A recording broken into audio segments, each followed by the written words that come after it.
Hello friends, welcome back to my channel. हम बात कर रहे थे अपने लास्ट वीडियो में aldehyde ketones and carboxylic acid की।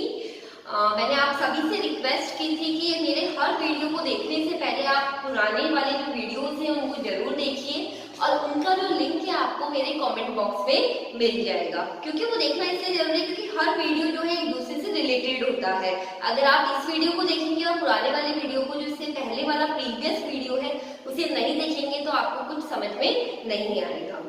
और साथ ही साथ जब मैं बात कर रही थी कि हम जब ऑर्गेनिक केमिस्ट्री पढ़ते हैं तो आप सभी को बहुत जरूरी है कि ऑर्गेनिक केमिस्ट्री में प्रैक्टिस बहुत जरूरी है। आप सभी जानते हैं ये बात, क्योंकि प्रैक्टिस जो है उसके कारण हमें क्या होता है, रिएक्शंस लर्न होने लगती है। और जब आप रिएक्शंस आपको लर्न हो जाती है तो आप जो उसके क्वेश्चन है उसको इजीली अटेम्प्ट कर पाते हैं। और मैंने आपको ये भी बोला था कि ऑर्गेनिक केमिस्ट्री जो है उसके लिए पढ़ने के लिए जरूरी है कि ना सिर्फ आप चैप्टर पढ़ें बल्कि जितने भी आपके एनसीईआरटी में इन टेक्स्ट, एक्सरसाइज और बैक क्वेश्चन है उन्हें भी जरूर से सॉल्व करें, क्योंकि ये मान के चलिए कि आपका जो बोर्ड का पेपर है वो इसमें से आएगा ही आएगा।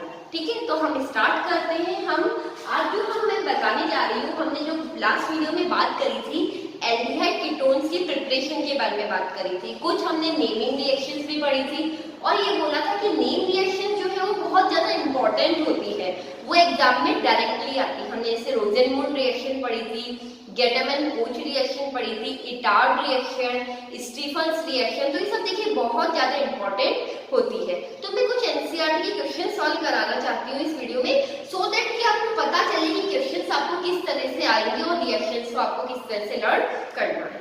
तो सबसे पहले हम अपनी एनसीईआरटी ले लेते हैं। तो एनसीईआरटी का जो फर्स्ट क्वेश्चन है देखिए वो हम सॉल्व करते हैं। एग्जाम्पल आपका 12.1 है, आप अपनी एनसीईआरटी से देख सकते हैं। आपका एग्जाम्पल का है, हमें रिएजेंट की नेम बतानी है। ठीक है, रिएजेंट की आपसे नेम पूछे हैं। तो सबसे फर्स्ट आपका नेम मैं लिख देती हूँ, हेक्सेन 1 और 2 हेक्सेनेट बताना है। सेकंड आपको साइक्लोहेक्सेनॉल 2 साइक्लोहेक्सेनॉन बनाना है। थर्ड पैराफ्लोरो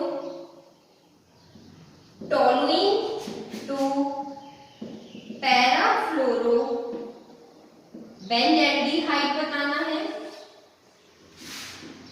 इथेन नाइट्राइल 2 इथेनॉल बनाना है। नेक्स्ट है एलिल एल्कोहल 2 प्रोपेनॉल बनाना है।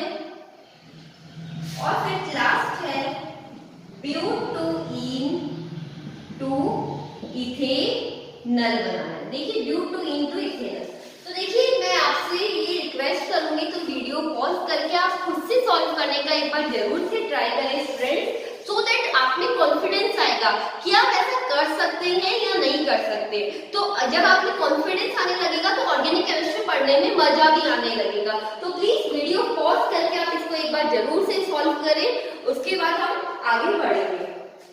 ओके, तो अब हम बात करते हैं। देखिए हेक्सेनॉल 2 हेक्सेनॉल 6 कार्बन का एल्कोहल से हमें एल्डिहाइड बनाना है। हमने बात करी थी, देखिए यहाँ पे हमने CrO3 क्रोमियम ट्राइऑक्साइड और PCC भी लिया था, पिरिमिडीन क्लोरोक्रोमेट। ठीक है, और मैंने आपको बताया था कि जब भी लॉन्ग चेन कार्बन की आएगी तो आप PCC को प्रेफर करेंगे। तो PCC से आप डायरेक्टली एल्कोहल से एल्डिहाइड फॉर्म कर सकते हैं। क्लियर? फिर बात कर रहे हैं साइक्लोहेक्सेनॉल। साइक्लोहेक्सेनॉल का आप जानते हैं, दिस इज द साइक्लोहेक्सेनॉल और इससे आपको फॉर्म करना है साइक्लोहेक्सेनॉल।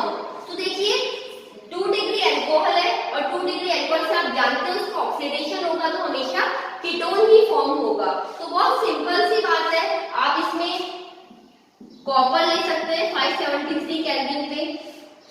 ठीक है, आप और स्ट्रॉन्ग ऑक्सीडाइजिंग एजेंट भी ले सकते हैं, तो K2Cr2O7, लेकिन ये दोनों ही ठीक होगा, ये आपकी बुक में दे रखा है। अदरवाइज कॉपर 573 केल्विन पे भी ठीक होगा। ठीक है, अब हम बात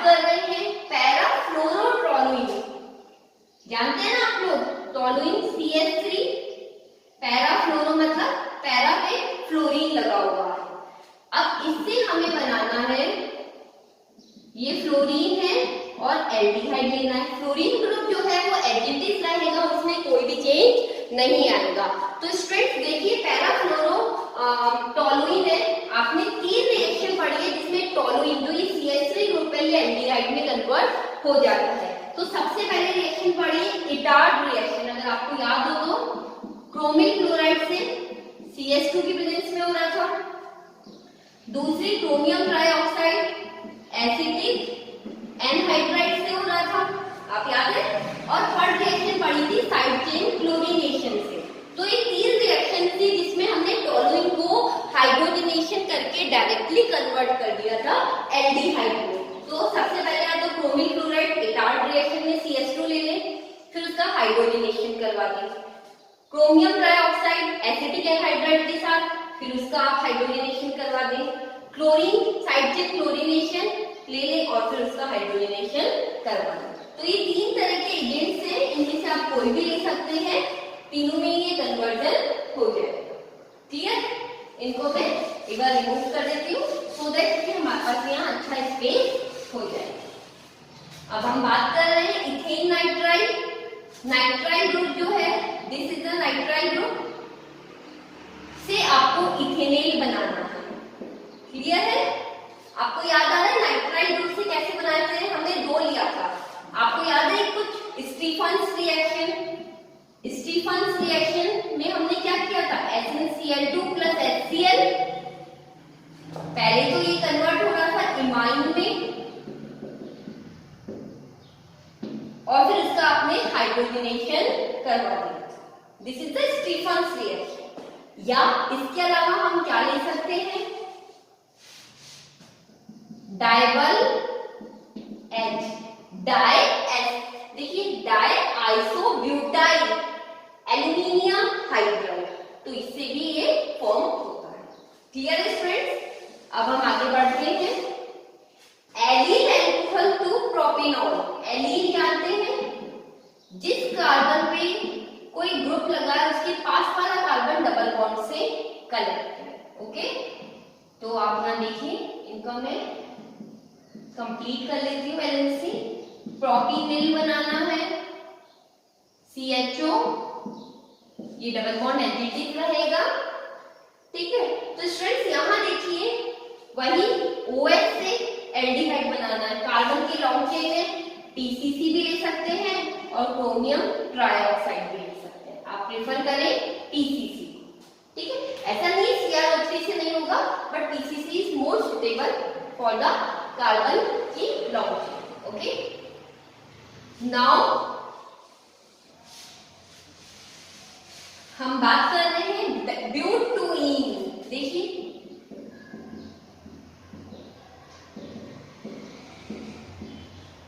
ब्यूटुइन से इथेनॉल बनाना है। तो स्टूडेंट्स हमने केवल एक रिएक्शन हमने ऐसी पढ़ी थी जिसमें हाइड्रोकार्बन, आप याद रखिएगा, ध्यान से सुनिएगा, जब एल्डिहाइड और कीटोन दोनों की प्रिपरेशन पढ़ रहे थे तब हमने हाइड्रोकार्बन से बनाए थे एल्डिहाइड और कीटोन, जिसमें हमने एल्कीन से एल्डिहाइड कीटोन बनाया और हमने बनाया था एल्काइन के हाइड्रेशन से।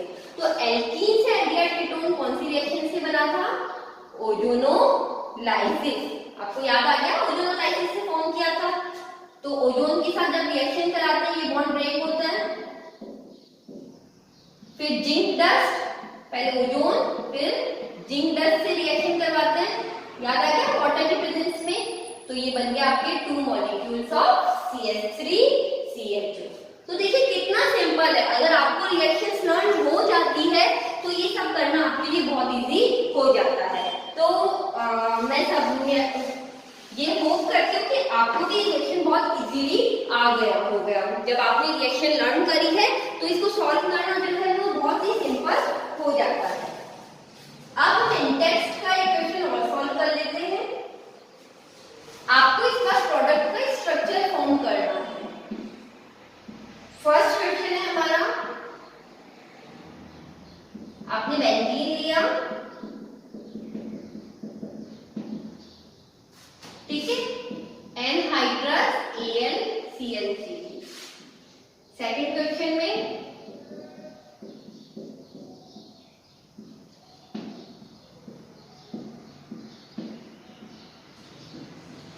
फिर थर्ड क्वेश्चन करते हैं।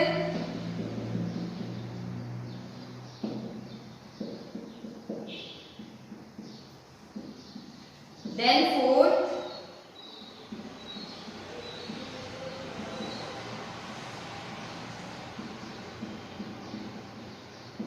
फर्स्ट टाइम इसका, फिर देन हाइड्रोजनेशन। तो ये सब रिएक्शंस आपको जानी पहचानी लग रही होगी, इसको करने में आपको बहुत मजा आएगा। तो प्लीज मैं वापस आपसे रिक्वेस्ट करूंगी कि अपने वीडियो को स्टॉप करके इनको सॉल्व करें और फिर उसके बाद उसका आंसर लिखते हैं। तो आइए अब हम उनके आंसर की तरफ बढ़ते हैं। यहाँ देखिए फर्स्ट रिएक्शन जानी पहचानी लग रही है आपको। कीटोन्स में पढ़ा था हमने फ्रीडेल-क्राफ्ट एसाइलेशन। यहां से कहीं से भी एक H जो है Cl को रिमूव कर देगा और देखिए क्या हुआ, ये benzene C double bond O C2H5 acetophenone बन गया आपके पास। यहां से कहीं से भी एक H और Cl रिमूव हो जाएंगे। फ्रीडेल-क्राफ्ट एसाइलेशन हमने पढ़ा। अब देखिए सेकंड, ये भी आपने कीटोन में ही पढ़ी थी। यहाँ पे डाई-एल्किल कैडमियम की रिएक्शन करवाई थी हमने, ठीक है। तो ये रिएक्शन में देखिए ये CdCl2 अलग हो जाएगा। अब देखिए दो मॉलिक्यूल्स बनते हैं इसमें, C6H5 CH2 और यहां से C double bond O CH3। तो इसको आप चाहे इस तरह से भी लिख सकते हैं, CH2 C double bond O CH3। Two molecules form होते हैं। अब देख रहे हैं, तो यहाँ पे भी दो मॉलिक्यूल है, इसका CdCl2 रिमूव हो जाएगा, ये जाके इस कार्बन से अटैच हो जाएगा। क्लियर? तो इसे मैं हटा देती हूँ। देखिए कितनी सिंपल है कि सब रिएक्शन हमने पढ़ी है, वही रिएक्शन है, कुछ भी ऐसा नहीं है जो नया है आपको अलग से नजर आए। अब याद रखिए हाइड्रोकार्बन के हाइड्रेशन, एल्काइन के हाइड्रेशन याद है, टोटामरिज्म में आया था, कीटो इनॉल फॉर्म। तो करते हैं हम CH3 C triple bond CH water के साथ रिएक्शन करवाएंगे। आपको पता है वाटर जो है H+ और OH में, और OH according to Markovnikov rule इस कार्बन से अटैच होगा जहां पे हाइड्रोजन कम है। कौन सी फॉर्म कहलाई थी ये? इनॉल, क्योंकि एक कार्बन से OH और डबल बॉन्ड अटैच है। यहाँ टोटामरिज्म होगा, ये डबल बॉन्ड इधर और ये हाइड्रोजन इधर, तो CH3 C double bond O CH3 keto form बन गया, कीटोन बन गया। कितना सिंपल है, एज इट इज इक्वेशन हमने पढ़ी थी ये। अब आते हैं फोर्थ पे। इस रिएक्शन का नाम आपको दिमाग में आ गया होगा देखते ही, इटार्ड रिएक्शन। ठीक है, क्या हुआ था वापस बता देती हूँ। Cr2Cl2 का स्ट्रक्चर देखिए, ये था, ठीक है। इसमें देखिए क्या होता है, ये जो CH है टोलुइन में, आप देखिए NO2 से बिल्कुल भी कंफ्यूज मत होइएगा, ये आपको सिर्फ कंफ्यूजन करने के लिए दिया गया है। इसकी दो वैलेंसी फ्री हो जाती है और ये दो H जो है इससे, इस O से यहां से जुड़ा, एक O से H जुड़ गया। तो यहाँ देखिए मैं बना देती हूँ, ये Cr OH Cl Cl, ये O इस वाले C से जुड़ गया, इस O से एक H जुड़ गया, और सेम ही ऐसा ऊपर भी हो जाता है। तो यहाँ देखिए O Cr Cl Cl OH, और याद है हमने इसको शॉर्ट में किस तरह से लिखा था, तो देखिए O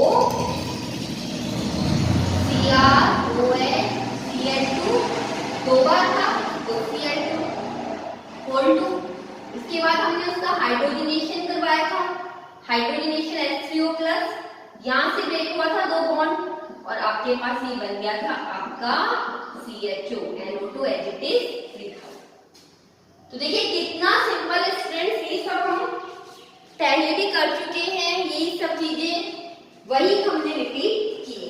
आज का वीडियो बनाने का मेरा जो मेन एम था, मैं आपको उस डर से दूर करना चाहती थी जो डर क्वेश्चन को सॉल्व करने पर होता है।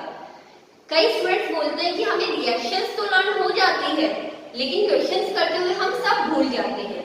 तो ये सिर्फ आपके मन का वहम है, ऐसा बिल्कुल नहीं होता है स्टूडेंट्स। अगर आपको अच्छे से आपने लर्न की होगी होगी, प्रैक्टिस की होगी, तो ये बहुत सिंपली हो जाती है। ओके, अब हम आगे बढ़ते हैं, फिजिकल प्रॉपर्टीज की तरफ आते हैं। फिजिकल प्रॉपर्टीज की कुछ ज्यादा नहीं है, बहुत सिंपल चीजें दे रखी है। आप सभी जानते हैं कि लोअर जो एल्डिहाइड और कीटोन है, जैसे मिथेनेट या इथेनेट, वो तो गैस फॉर्म में होते हैं। बाकी जैसे जैसे हम मॉलिक्यूलर मास बढ़ता जाता है, इनका सॉलिड और गैस लिक्विड में कन्वर्ट हो जाते हैं, फर्स्ट। उसके अलावा ये जो एल्डिहाइड और कीटोन्स होते हैं, ये वाटर में सॉल्युबल होते हैं, लेकिन जो कम कार्बन वाले होते हैं। जैसे जैसे कार्बन का मास बढ़ता जाता है, मींस एल्डिहाइड कीटोन का मॉलिक्यूलर मास बढ़ता जाता है, ये वाटर में सॉल्युबल नहीं होते। और वाटर में सॉल्युबल क्यों होते हैं? क्योंकि ये क्या बनाते हैं? Hydrogen bond. तो यहाँ मैं आपको बता देती हूँ किस तरह से ये हाइड्रोजन बॉन्ड बनाते हैं।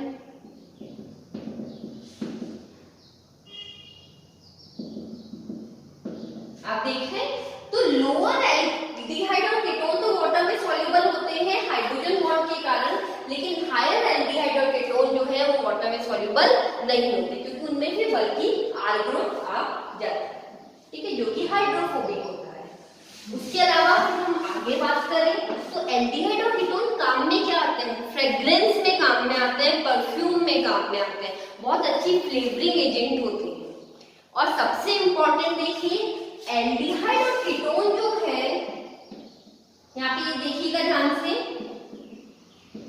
इनका जो बॉइलिंग पॉइंट होता है वो अल्कोहल से कम होता है। एल्डिहाइड और कीटोन का जो बॉइलिंग पॉइंट होता है वो अल्कोहल से कम होता है स्टूडेंट्स। इसके पीछे रीजन ये है कि अल्कोहल में इंटर और इंट्रा हाइड्रोजन बॉन्ड दोनों ही होते हैं। स्ट्रॉन्ग हाइड्रोजन बॉन्ड होता है, इसमें जो हाइड्रोजन बॉन्ड होता है वो स्ट्रॉन्ग ज्यादा नहीं होता, क्योंकि कार्बन का बल्कियर ग्रुप ज्यादा आ जाता है, ठीक है। इसके अलावा फिर अगर बात करें तो ईथर जो होते हैं उनका और भी कम होता है, और इनसे भी कम होता है इनसे रिलेटेड हाइड्रोकार्बन। अगर 4 कार्बन का अल्कोहल है तो सबसे ज्यादा उसका, 4 कार्बन का एल्डिहाइड कीटोन उसके कम, 4 कार्बन का ईथर और 4 कार्बन का नॉर्मल हाइड्रोकार्बन का सबसे कम बॉइलिंग पॉइंट होता है। तो इसका तो हमें पता ही चल गया। एल्डिहाइड और कीटोन में भी डायपोल डायपोल इंटरेक्शन होता है। डायपोल डायपोल इंटरेक्शन आपको पता है ना, जैसे मान लीजिए हमने कोई भी यहाँ पे कार्बोनिल ग्रुप ले लिया, तो इसके ऊपर माइनस और इसके ऊपर प्लस, ऐसे और भी होंगे, तो ये माइनस और प्लस अपने को थोड़ा सा अट्रैक्ट करते हैं, इसलिए इसे बोलते हैं डायपोल डायपोल इंटरेक्शन। तो इसी के बेस पे आपके एनसीईआरटी में क्वेश्चन भी गिवन है, ये बहुत इंपॉर्टेंट सीरीज है, ध्यान रखिएगा इसका। आपकी जो एनसीईआरटी में क्वेश्चन है मैं बता देती हूँ कि CH3 CH2 CH2 CH2 CH3 CH2 CH2 OH C2H5O C2H5 CH3 CH2 CH2 CH2 CH, ये आपको 4 मॉलिक्यूल्स गिवन है, और इसमें बोला है कि बॉइलिंग पॉइंट सबसे ज्यादा किसका है और सबसे कम किसका है। तो आप देख रहे हैं कि सब में नंबर ऑफ कार्बन एक ही जैसे है, इसमें एक कम लिख दिया मैंने, 1 2 3 4 1 2 3 4 सब में बराबर, ओके, एक में ज्यादा लिख दिया। सब में नंबर ऑफ कार्बन जो है वो 4 है, ठीक है। आप देख रहे हैं सब में नंबर ऑफ कार्बन 4 है, इट मींस इनका मॉलिक्यूलर मास करीब करीब इनका सेम ही होगा, ज्यादा डिफरेंस नहीं होगा। यहाँ 5 है ताकि मॉलिक्यूलर मास जो है इसका वो सेम हो जाए, ठीक है, क्योंकि इधर ऑक्सीजन है और इधर एक कार्बन ज्यादा हो गया तो मॉलिक्यूलर मास सेम हो गया। अगर इसका मॉलिक्यूलर मास एक कार्बन कम होता है स्टूडेंट, तो मॉलिक्यूलर मास तो इनका कम हो ही जाता। तो मॉलिक्यूलर मास इक्वल करने के चक्कर में हमने यहाँ एक कार्बन ज्यादा लिया है, यहाँ तक ठीक है। अब यहाँ देखिए ये बोल रहा है कि इनमें से सबसे ज्यादा किसका होगा, तो नो डाउट अल्कोहल का होगा, क्योंकि स्ट्रॉन्ग हाइड्रोजन बॉन्ड होता है। उसके बाद एल्डिहाइड कीटोन का होगा, डायपोल डायपोल इंटरेक्शन होता है, देन ईथर का होगा और फिर उसके बाद नॉर्मल हाइड्रोकार्बन का होगा। तो यहाँ पे कंफ्यूज मत होइएगा कि इधर 4 कार्बन और इधर 5 कार्बन है। इसका रीजन यही है सो दैट इनके मॉलिक्यूलर मास जो है वो इक्वल हो जाए। अगर एक कार्बन कम का हाइड्रोकार्बन होता तो उनका मॉलिक्यूलर मास में डिफरेंस आ जाता, और आप जानते ही हैं कि मॉलिक्यूलर मास अगर कम होगा तो आप जानते हैं फ्रेंड्स, अगर मॉलिक्यूलर मास जो है वो कम होगा तो उसका बॉइलिंग पॉइंट भी कम हो जाता है, क्योंकि मॉलिक्यूलर मास कम होने से वॉन डेर वाल्स फोर्स भी कम हो जाता है और उसका बॉइलिंग पॉइंट भी कम हो जाता है। तो ये बहुत ही सिंपल सा कंसेप्ट है।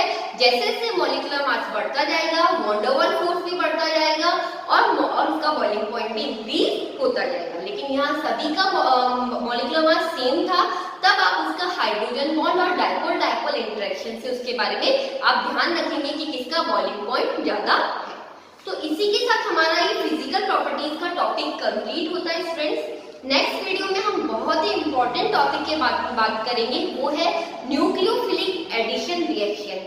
तो आप देखते रहिए मेरे चैनल को और सब्सक्राइब करते रहिए। Thank you for watching.